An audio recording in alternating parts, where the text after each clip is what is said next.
Hi friends, നമുക്കിന്ന് മുള്ളാത്തി ചക്ക വെച്ചൊരു സ്പെഷ്യൽ ഐറ്റം ഉണ്ടാക്കാം.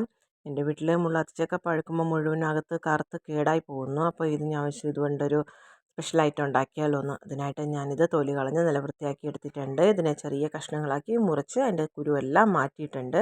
ഇതിലേക്ക് കുറച്ച് മുളക് പൊടി, മഞ്ഞൾപ്പൊടി, കുറച്ച് ഗരം മസാല, ആവശ്യത്തിന് ഉപ്പ് ഇത്രയും ചേർത്ത് നല്ലവണ്ണം ഒന്ന് മിക്സ് ചെയ്ത് ഒരു 15 മിനിറ്റ് റെസ്റ്റ് ചെയ്യാൻ വെക്കുക.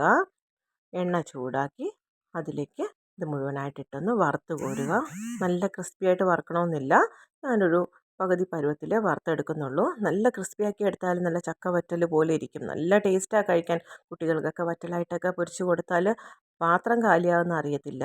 അപ്പോൾ ഞാനത് പകുതി പരുവത്തിൽ വറുത്ത് മാറ്റിയിട്ടുണ്ട്. ഇതിലേക്ക് മസാലയ്ക്കായിട്ട് അരക്കപ്പ് തേങ്ങ, പച്ചമുളക്, ജീരകം, വെളുത്തുള്ളി ഇത്രയും ചേർത്തും ചതച്ചെടുത്തിട്ടുണ്ട്. ആ പൊരിച്ച എണ്ണയിൽ തന്നെ കുറച്ച് കടുക് പൊട്ടിക്കുക, കറിവേപ്പില ഇടുക. ഈ മസാലയിട്ട് പച്ചമണം മാറുന്നത് വരെ നല്ലവണ്ണം ഒന്ന് മൂപ്പിച്ചെടുക്കുക. നല്ല പച്ചമണം മാറിക്കഴിയുമ്പോൾ ഇതിലേക്ക് വറുത്ത ചക്ക ഇട്ട് കൊടുക്കുക, നല്ലവണ്ണം യോജിപ്പിച്ചെടുക്കുക. ആവശ്യമെങ്കിൽ മാത്രം കുറച്ച് ഉപ്പ് ചേർത്ത് കൊടുക്കുക. എനിക്കിതിൽ ഉപ്പിടേണ്ട ആവശ്യം വന്നിട്ടില്ല. നല്ല ടേസ്റ്റി ആയിട്ടുള്ള ഒരു വെറൈറ്റി തോരനാണ്. അപ്പോൾ എല്ലാവരും ഇതൊന്ന് ട്രൈ ചെയ്ത് നോക്കുക. ഒരുപാട് സ്ഥലങ്ങളിൽ മുള്ളാത്തി ചക്ക പഴുത്ത് വെറുതെ പോകുന്ന കണ്ടിട്ടുണ്ട്.